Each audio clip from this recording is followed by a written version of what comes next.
Hello friends, welcome to my channel. இன்றைக்கி நம்ம எதை பார்க்க போகிறோன்னா estimation of halogen by carius method. Carius method வந்து ஹாலோஜன் எஸ்டிமேட் பண்ணக்காக ஒரு மெத்தட் ஃபாலோ பண்ணாது. அந்த மெத்தடை பற்றி தான் பார்க்க போகிறோம்.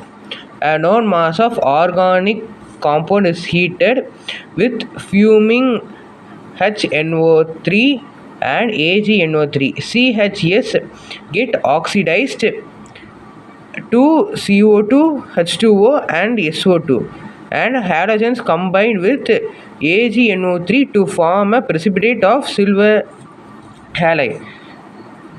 இதில் என்ன சொல்லியிருக்காங்கன்னா, ஒரு known mass of organic compound நமக்கு கிடச்சிருக்கு.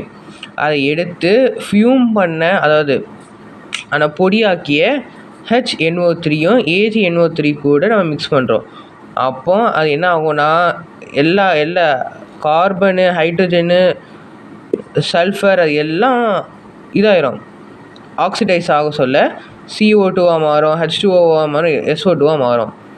அதை இப்போ ஹாலஜன் வந்து AgNO3 கூட கம்பைன் ஆகி சில்வர் ஹேலைடாக ஃபார்ம் ஆகும்.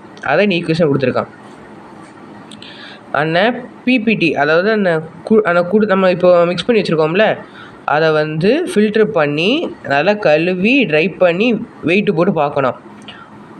பார்த்துட்டு அந்த மாஸில் இருந்து அந்த காம்பவுண்டை வந்து பிரித்து எடுக்கலாம். இப்போது அந்த percentage of halogen are calculate, இந்த ஹாலோஜன் ஒரு பர்சன்டேஜ் நம்ம கேல்குலேட் பண்ணிக்கலாம். அடுத்து known mass of substance take along with the fuming HNO3 and AgNO3 is taken in the clean carriers tube. carriers tubeனா ஒன்றும் இல்லை, ஜஸ்ட்டு நம்ம நீட்டமாக ஒரு டெஸ்ட் டியூப் மாதிரி இருக்கும், அதான் carriers tubeன்னு சொல்லுவாங்க. The open of the carriers tube is sealed. carriers tubeோட open வந்து சீல் பண்ணியிருப்பாங்க. and place in the iron tube for 5 hours. இதை வந்து ஒரு அயன் டியூப்பில் வந்து 5 மணி நேரத்துக்கு வச்சுருப்பாங்க. அதுவும் in range at 530 to 540 kelvin. 540 கெல்வினில் இதை வச்சுருப்பாங்க.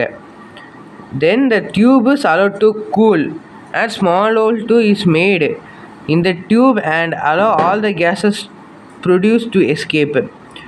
இதில் வந்து இன்னும் டியூப்பை மறுபடியும் வெளியே எடுத்து கூல் பண்ணுவாங்க. கூல் பண்ணிட்டு ஒரு சின்ன ஓட்டை போட்டு விடுவாங்க. ஏன்னா அதில் ஆல்ரெடி இருந்த ஃபார்ம் ஆகிருக்குள்ள கேஸ் அதெல்லாம் வெளியே போட்டோன்னே. த tube is broken and PPT's filter was dried and weighted.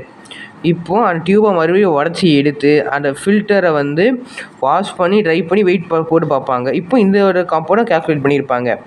அப்போ weight of the organic compound என்னது? WG. அப்போ weight of the AgCl precipitated வந்து Ag.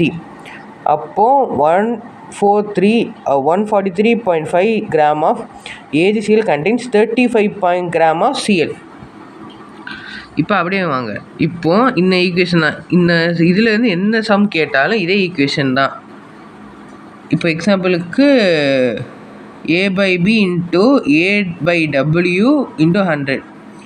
இல்லை ஏன்னா வந்து நம்ம ஆர்கானிக் காம்பவுண்டோட வெயிட், டபிள்யூனா வந்து ஆர்கானிக் காம்பவுண்டோட வெயிட்டு, ஏன்னா நம்மளுக்கு கொடுத்துருக்குற கொஸ்டினில் ஒரு வெயிட் கொடுத்துருப்பாங்க, அந்த வெயிட்டு அதை போட்டு சப்ஸ்டியூட் பண்ணிங்கன்னா ஆன்சர் வரும். அதுவே இப்போ AgCl தான் கொஸ்டினில் இருக்குன்னா இந்த வேல்யூ, அதாவது இந்த வேல்யூ நீங்கள் யூஸ் பண்ணணும். அதுவே ப்ரோமைட் அந்த மாதிரி இருந்துச்சா 80/118 இருக்கா, இந்த வேல்யூ யூஸ் பண்ணணும். அதுவே அயோடின், சில்வர் அயோடின் அந்த மாதிரி கேட்டால் 127/237. ஏன்னா இதில் வந்து ஸ்டாண்டர்ட் வேல்யூஸு ஆல்ரெடி அவங்க வெயிட்டு போட்டு மெஷர் பண்ணி எல்லாம் ரெடியாக பண்ணி வச்சுருப்பாங்க.